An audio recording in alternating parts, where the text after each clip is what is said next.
Terima kasih Anda masih bersama kami dalam Berita Papua hari ini. Untuk Anda yang baru saja bergabung, kami akan menyajikan kembali 3 berita utama.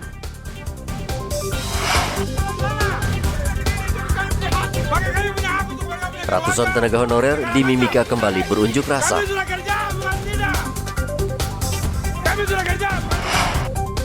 Kecelakaan laut meningkat akibat cuaca buruk. Bupati Mimika minta nelayan dan warga waspada.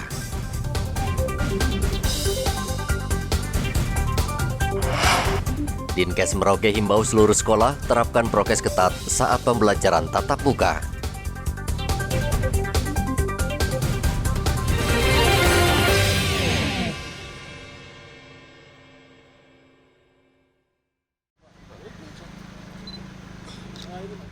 Ratusan ASN bersama-sama membersihkan lokasi wisata Gunung Meja yang saat ini terbengkalai dan tidak terawat. Mereka menyingkirkan rumput yang tumbuh tinggi sehingga merusak pemandangan indah di kawasan wisata ini. Bersih-bersih ini disaksikan Gubernur Papua Barat, Paulus Waterpauw. Ini semua ASN yang ada di Pemda Kabupaten dan Provinsi ya. Pagi ini kita sepakati untuk bikin bersih ini Gunung Meja.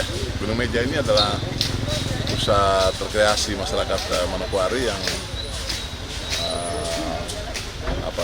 pepohonan dan tumbuhannya itu juga ada yang langka di sini. Termasuk ada gua Jepang. Cukup luas. Jadi waktu kami jalan di sini, saya melihat ada potensi yang baik untuk dihidupkan kembali potensi wisata bersama. Makanya ini kami sedang mencari lahan yang nanti menjadikan sebagai lahan parkir, toilet, kemudian ya semacam rest area kecil gitu, yang nanti bisa masyarakat jualan, jaga parkir dan lain sebagainya. Nah, syukur hari ini memang dikerjakan semua oleh kita dari ASN. Mudah-mudahan semua lancar. Kawasan wisata alam Gunung Meja tidak hanya sebagai tempat pariwisata, namun juga tempat penelitian serta penyangga bagi keanekaragaman tumbuhan dan hewan. Kawasan Gunung Meja ini juga merupakan hutan yang ideal untuk olahraga hiking dan piknik. Di kawasan ini terdapat Tugu Jepang yang merupakan monumen peringatan pendaratan tentara Jepang Divisi 221 dan 222 di Manokwari pada era Perang Dunia Kedua. Edi Musahidin melaporkan dari Manokwari, Papua Barat.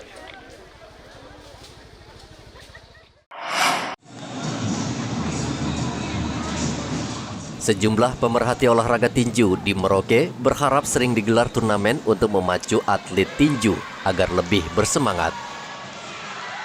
Selain itu, turnamen juga bisa menjadi ukuran untuk menilai kemampuan petinju.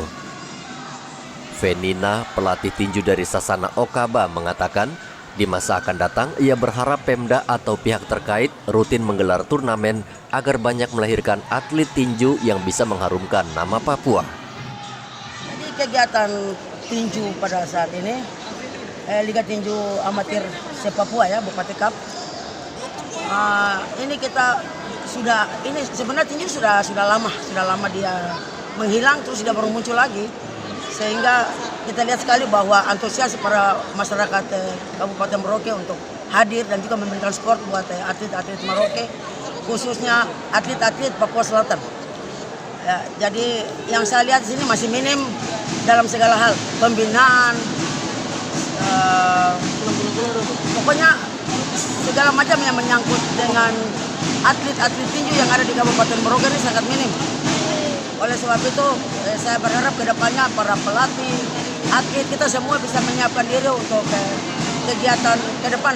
Sangat banyak kegiatan yang akan menanti kita, khususnya untuk persiapan Prapo dan PON untuk Provinsi Papua Selatan. Olahraga tinju di Merauke saat ini terus berkembang pesat.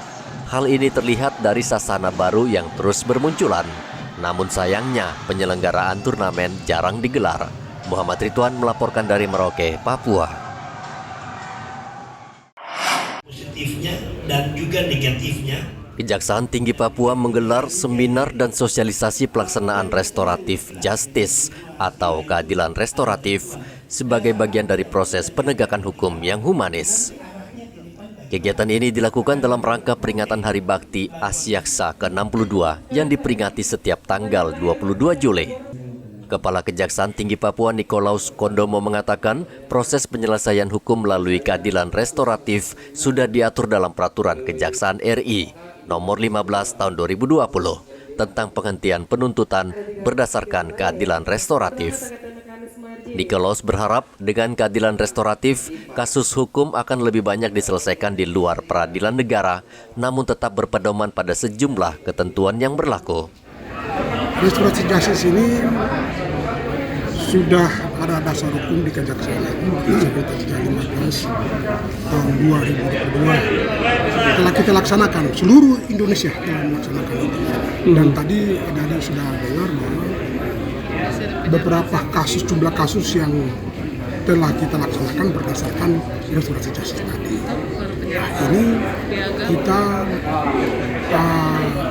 minta nanti setelah sosialisasi ini akan kita terapkan di daerah-daerah di Kejaksaan Tinggi, di wilayah Kejaksaan Tinggi Papua. Dan hal itu juga di Kejaksaan Tinggi Papua ada 7 kasus yang telah kita laksanakan berdasarkan restoratif justice, dan ada 2 rumah RJ restoratif justice yang telah kita resmikan, yaitu 1 di Kejaksaan Negeri Jayapura, yang kedua di Nabire. Dan tadi sudah ada masukan juga dari Bapak Dekan Fakultas Hukum Universitas Cendrawasih dan tokoh-tokoh adat dan Bapak Umum juga memberitahukan supaya jangan aja di Kejaksaan Negeri Jayapura maupun di Kejaksaan Negeri, tapi di seluruh Kejaksaan Tinggi Papua juga harus ada rumah restoratif justice. Dekan Fakultas Hukum Universitas Cendrawasih Frans Reumi menambahkan, proses restoratif justice merupakan sebuah langkah positif yang diambil pihak kejaksaan dalam mengakomodir tuntutan masyarakat yang mencari keadilan di luar proses peradilan negara. Sebenarnya restoratif justice ini atau RJ dia hadir ini untuk dia menjawab bahwa selama ini kan selalu orang mencari keadilan ada di ruang negara atau di peradilan negara saja. Tapi kehadiran dia ini sebagai alternatif atau sebagai metode atau sebagai paradigma baru, dan ini merupakan diskresi. Kalau saya lihatin dari Kejaksaan Agung ini, dia memberikan diskresi terhadap RJ ini sangat positif sekali untuk menjawab masyarakat pencari keadilan yang selalu orang antre terus di peradilan negara. Kalau bisa alternatif ini, sebenarnya ini RJ ini mekanismenya dia gunakan mediasi. Sebenarnya mediasinya ada di ADR, Alternative Dispute Resolution. Jadi ini merupakan alternatif untuk penyelesaian kasus di luar peradilan negara yang memang dibenarkan dan diizinkan oleh kita punya sistem hukum, terutama undang-undang kehakiman, kejaksaan sendiri, kepolisian. Ini kan semua ini berada dalam satu komando lembaga penegak hukum. Ketua LMA Port Numbai Ondoa Fishers Awi juga menilai metode restoratif justice sebenarnya sudah lama diterapkan pada peradilan adat. Menurut dia, mekanisme ini sudah berjalan dengan baik dan sangat positif dalam memberikan ruang bagi seluruh masyarakat yang mencari keadilan di luar proses peradilan negara. Mendukung sangat positif sekali. Ini RJ ini sangat positif, dan bahkan kami dalam kehidupan sehari-hari sudah melaksanakan itu. Restoratif justice merupakan alternatif penyelesaian perkara yang diselesaikan di luar peradilan atau melalui perdamaian dan dialog para pihak. Sistem ini lahir akibat kritik terhadap sistem peradilan yang sifatnya membalas dengan cara menghukum pelaku.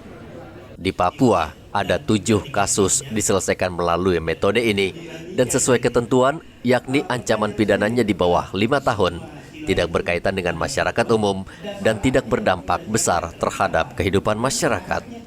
Rian Tonai melaporkan dari Jayapura, Papua. Informasi tadi sekaligus menutup jumpa kita dalam Berita Papua hari ini.